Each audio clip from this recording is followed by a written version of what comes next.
Um grande abraço para você que tá ligado na Goa. Eu sou o Luiz Felipe e a partir de agora a gente vai falar sobre o Campeonato Brasileiro, o Brasileirão da Série A 2024 na reta final, 33ª rodada praticamente encerrada, com jogos na sexta-feira, no sábado, também na segunda-feira, ou melhor, na quarta-feira, né? Fechando nesse sábado e faltando só um jogo para quarta-feira entre Flamengo e Atlético, jogo ao qual justamente também está na final da Copa do Brasil, jogo de volta nesse domingo, Flamengo e Atlético lutando pelo título da Copa Nacional. Tivemos então jogos na sexta, sábado e também fechando na rodada na quarta-feira. Na sexta o Internacional bateu o Fluminense por 2-0. Borré marcou, o Bruno Henrique também marcou para o Internacional, vitória importante. Aliás, o Inter não perde há 15 jogos da Série A, nessa sequência são 10 vitórias e 5 empates. O Inter super no G4, pela primeira vez, aliás, no campeonato no G4. Na luta pelo título, o Palmeiras venceu o Grêmio por 1-0. Palmeiras agora a 4 pontos do Botafogo, porque o Fogão tropeçou na rodada nesse sábado. O Corinthians venceu o Vitória por 2-1, mais uma grande atuação do Timão que está crescendo na hora boa, podendo até sonhar com vaga em Libertadores. Bateu o Vitória, chegou a 41 pontos e está próximo ali de um eventual G7 que vai abrir certamente no Campeonato Brasileiro desse ano. Botafogo e Cuiabá empataram por 0-0, Botafogo um tropeço inesperado, perdendo aí vantagem tanto para o Palmeiras quanto para o Fortaleza e eventualmente até para o Flamengo e também para o Internacional.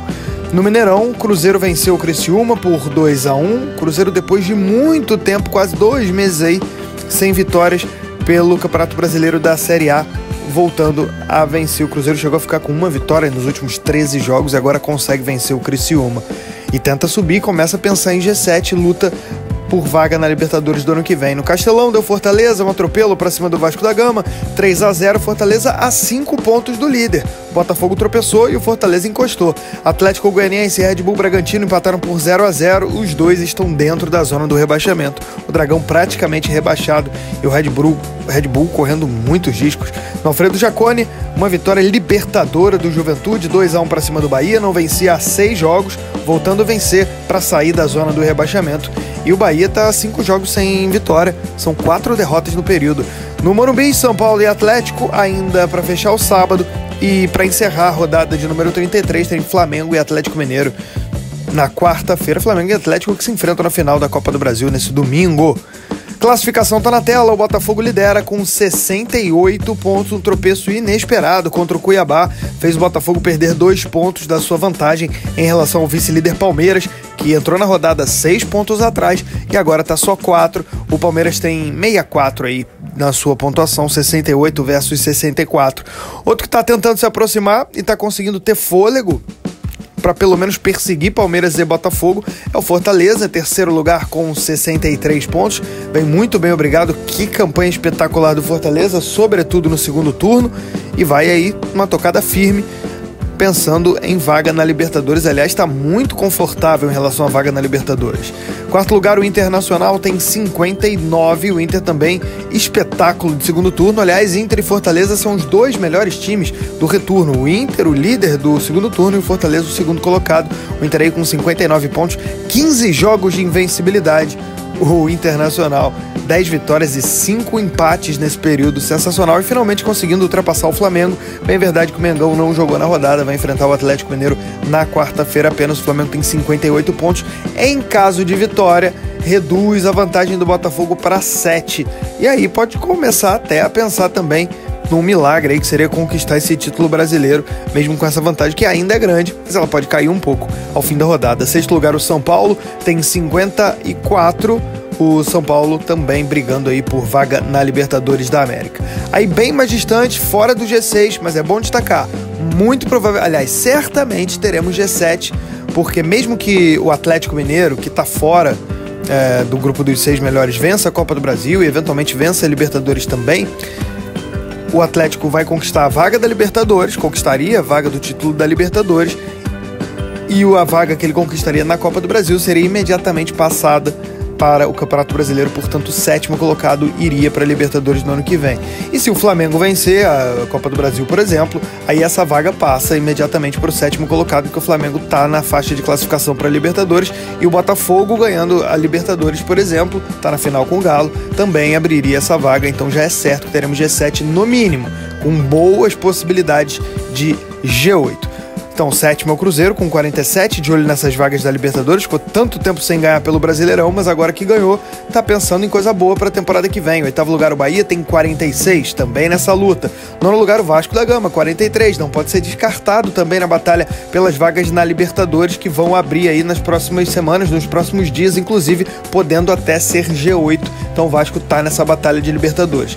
Outro que também tá nessa disputa agora é o Corinthians. Ganhou 41, mais uma vitória do Timão, de vitória no Clássico, agora venceu fora de casa no Barradão, ou Vitória, um adversário direto, chegou a 41 pontos, ultrapassou o Grêmio, ultrapassou o Atlético Mineiro e tá pensando em Libertadores a partir de agora, nessas rodadas finais também. Se abrir G8, o Corinthians está a 5 pontos do 8º colocado. 11º lugar é do Atlético Mineiro, com 41. O Atlético nas duas finais de Copa. Na final da Copa do Brasil, em desvantagem, perdeu o jogo de ida por 3-1 para o Flamengo. Vai ter que reverter essa história aí. E também na final da Taça Libertadores da América, podendo garantir vaga na Libertadores, inclusive por esses dois torneios. 12º Grêmio tem 39. Aqui é briga do rebaixamento, né? Grêmio, 39. 13º Vitória tem 38. 14º lugar o Fluminense, 37. Foi derrotado pelo Internacional na rodada.